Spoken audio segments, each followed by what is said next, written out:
থাকে, তবে তার সাথে মোকাবেলা করার মতো শক্তি আল্লাহ তাআলা বেড়ালকে দিয়েছেন।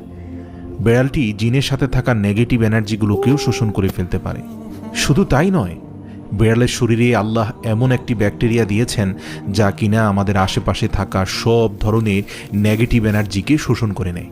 এছাড়াও বিজ্ঞানীরা বলছেন, আমরা যখন রাতে ঘুমাতে যাই তখন ঘরে পুষে রাখা বেড়াল সারা রাত ধরে আমাদের শরীর থেকে নেগেটিভ এনার্জি শোষণ করতে থাকে।